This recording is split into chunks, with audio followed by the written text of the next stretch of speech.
നമ്മുടെ സംസ്ഥാനത്ത് ഈ പൗരത്വ നിയമ ഭേദഗതി നടപ്പാക്കില്ല എന്ന് ആ ഭേദഗതി വന്ന ഉടനെ തന്നെ പ്രഖ്യാപിച്ച സർക്കാരാണ് കേരളത്തിലെ LDF സർക്കാർ. വേണ്ടപ്പ, അത് മോദി നടപ്പാക്കിക്കോളൂ. ഇൻഫാക്റ്റ് ഓൾറെഡി അത് നടപ്പാക്കി കഴിഞ്ഞ്. മെയ് 16 ഓൾറെഡി ഉള്ള ന്യൂസ് നിങ്ങൾ കണ്ടു കഴിഞ്ഞാൽ 300 പേർക്ക് സിറ്റിസൺഷിപ്പ് കൊടുത്തു കഴിഞ്ഞ്.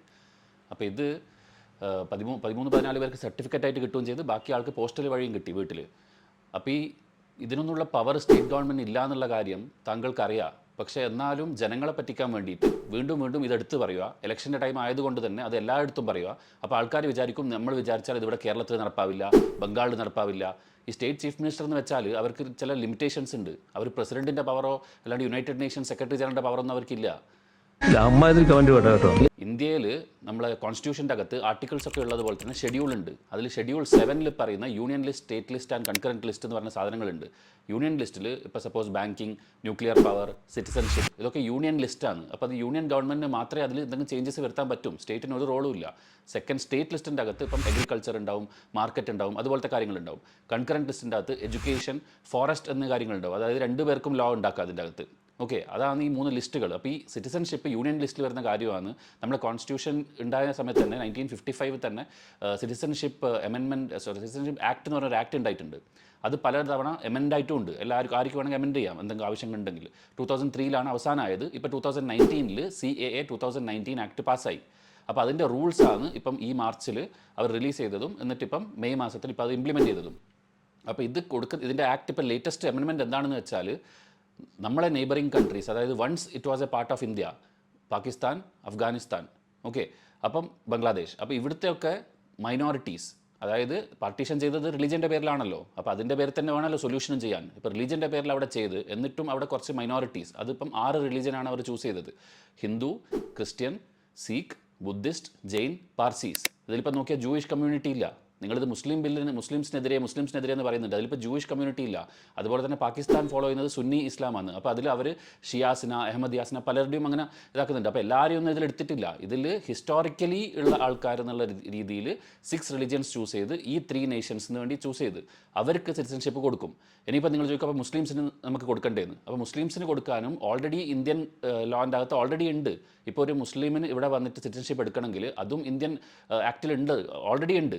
പക്ഷേ അതിന് ഒരു മെത്തേഡ് ഉണ്ട്. ഇപ്പോൾ സപ്പോസ് സിറ്റിസൺഷിപ്പ് ഇന്ത്യയിൽ കിട്ടാൻ 5 മെത്തേഡാണ് ഉള്ളത്. ഒന്ന് ബൈ ബർത്ത്, നമ്മളിവിടെ ജനിക്കുന്നു. സെക്കൻഡ് ബൈ ഡിസെൻറ്റ്, നമ്മുടെ പേരൻസ് ഇന്ത്യൻ സിറ്റിസൺ ആയിരിക്കും, പക്ഷേ നമ്മൾ പുറത്തായിരിക്കും ജനിച്ചത്. അതും ചില ഇയർ ഉണ്ട്. Before 92 you have to be born. അങ്ങനെ പല ക്ലോസസ് ഉണ്ട്. അമ്മേൻ്റെ മാത്രമാണോ നോക്കുക, അച്ഛൻ്റെ മാത്രമാണോ നോക്കുക, അങ്ങനെ പല ക്ലോസസ് ഉണ്ട്.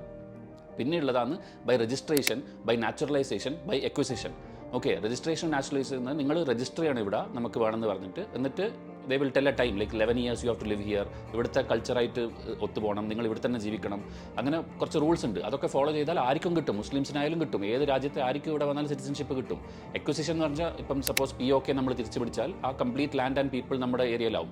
അപ്പം അത് already we are acquiring the land, so automatic they will get citizenship through acquisition. ഇതൊക്കെയാണ് 5 മെത്തേഡ് ഉള്ളത്. അപ്പോൾ ഇതിലിപ്പോൾ ആകെ ചെയ്ത അമെൻമെൻറ്റ് എന്താണെന്ന് വെച്ചാൽ ഇങ്ങനെ കിട്ടുന്നതിൽ ഈ minorities who are suffering in the neighbouring countries who are once part of India, അവരുടെ ആ സംഭവം ഒന്ന് ഫാസ്റ്റ് ട്രാക്ക് ചെയ്തതേ ഉള്ളൂ. ആ 11 years എന്നുള്ള എന്തോ ഇത് clause I think it is reduce to 5 years. And again വേറൊരു സാധനം ഇപ്പം കേജ്രിവാൾ പറഞ്ഞൊരു കാര്യമുണ്ട്.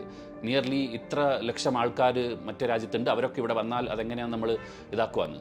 അതിലും ഈ ബേസിക് ആക്ട് പോലും വായിക്കാണ്ട് ഇവരൊക്കെ ഈ കാര്യങ്ങൾ പറയുന്നത്. ഇത് ഇനി വരാൻ പോകുന്ന ആൾക്കാർക്കല്ല. ബൈ December 31, 2014 ആരിവിടെ വന്നോ അത്രയും പേര്, അപ്പോൾ അവർക്ക് സിറ്റിസൺഷിപ്പ് ഫാസ്റ്റ് ട്രാക്ക് ചെയ്യുന്നത്. അവർ ഓൾറെഡി ഇപ്പോൾ 2014 എന്ന് വെച്ചാൽ ഇപ്പം 10 വർഷമായി. അപ്പം ഓൾറെഡി ഇത്രയും വർഷം അവർ ജീവിച്ച് അവർ ഓൾറെഡി ഉള്ള എക്സിസ്റ്റിംഗ് കണ്ടീഷനിൽ തന്നെ അവർ എലിജിബിളാണ്. 11 വർഷം ഇവിടെ ജീവിച്ചാൽ അതൊന്ന് ഫാസ്റ്റ് ട്രാക്ക് ചെയ്ത് 2-3 കൊല്ലം മുന്നിലേ അവർക്ക് കൊടുക്കുന്നു. അതേ ഇപ്പോൾ സംഭവിച്ചിട്ടുള്ളൂ. അല്ലാണ്ട് ഇവിടെ മുസ്ലിംസിൻ്റെ റൈറ്റ് പോകും, മുസ്ലിംസിനും ഡോക്യുമെൻറ്റ്സ് കാണിച്ച് തെളിയിക്കേണ്ടി വരും, ഇങ്ങനെ ഒരു കാര്യമില്ല. അത് വേറെ ഒരു NPR NCR എന്ന് പറഞ്ഞാൽ വേറൊരു പ്രോജക്റ്റാണ്. അത് വേറൊരു സാധനമാണ്. എല്ലാവരും അവരുടെ ഇത് കൊടുക്കുന്നത്. അത് മുസ്ലിംസ് മാത്രമല്ല, എല്ലാവരും കാണിക്കേണ്ട ഒരു വേറൊരു സാധനം. അത് ഇവിടെ വന്നിട്ട് പോലും ഇല്ല, അതിൻ്റെ ഡ്രാഫ്റ്റ് പോലും റെഡിയല്ല. ഇപ്പോൾ ചെയ്തത് സിറ്റിസൺഷിപ്പ് ആക്ട്, പഴയ ഒരു ആക്ടിനെ എമെൻഡ് ചെയ്ത് 2019 ഈ ഒരു ക്ലോസ് ആഡ് ചെയ്ത്. അപ്പോൾ പുറത്തുനിന്ന് വന്ന ആൾക്കാർക്ക് സിറ്റിസൺഷിപ്പ് കിട്ടുന്നല്ലാണ്ട് വേറെ ഒരു മാറ്റവും വരുത്തിയിട്ടില്ല.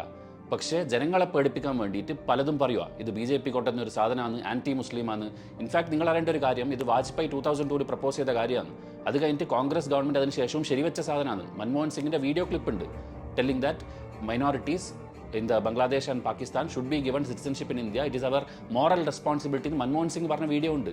After the partition of our countries, the minorities in countries like Bangladesh have faced persecution, and it is our moral obligation that if circumstances force people, these unfortunate people to seek refuge in our country, our approach to granting citizenship to these unfortunate persons should be most liberal.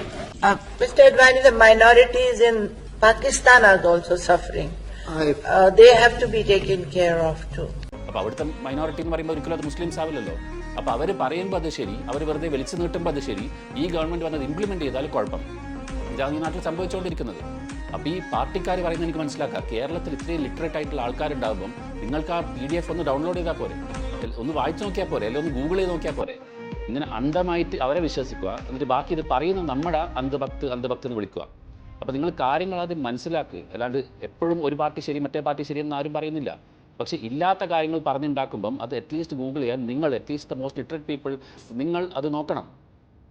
അല്ലെങ്കിൽ ഈ പറഞ്ഞു നടക്കുന്നത് നിങ്ങൾ തന്നെ ഒരു ആൾക്കാർ കളിയാക്കി തുടങ്ങും. കാരണം ഇത്രയും അറിയുന്ന ആൾക്കാരാണോ ഇതിനെ തള്ളി പറയുന്നതെന്ന് പറഞ്ഞു തുടങ്ങും. ഇതുപോലെ പല രീതിയിൽ ഇപ്പോൾ ഫാം ബിൽസ് ഒക്കെ 3 പോയത്, ഇതൊക്കെ ഞാൻ വേറെ വീഡിയോ ഉണ്ടാക്കാം ഡീറ്റെയിൽ ആയിട്ട്. നിങ്ങളതിൻ്റെ ക്ലോസസ് പോലും വായിക്കാണ്ട് എന്തോ കേട്ട അറിവിൽ വാട്സാപ്പിൽ കിട്ടുന്ന ഇതും വെച്ചിട്ടാണ് അതിനെ എതിർക്കുന്നത്. അപ്പോൾ ഇത്രയും കാര്യങ്ങൾ ഞാൻ പറഞ്ഞതിൽ നിങ്ങൾക്ക് മനസ്സിലായി എന്ന് വിചാരിക്കുന്നു. സിറ്റിസൺഷിപ്പ് ആക്ട് എന്ന് വെച്ചാൽ അത് മുസ്ലിംസിനെതിരെയല്ല, കംപ്ലീറ്റ് പ്രോസസ്സ് ഞാൻ എക്സ്പ്ലെയിൻ ചെയ്തിട്ടുണ്ട്. ഇത് കാണേണ്ടവർ കാണുക, മനസ്സിലാവാത്തവർക്ക് ഷെയർ ചെയ്ത് കൊടുക്കുക.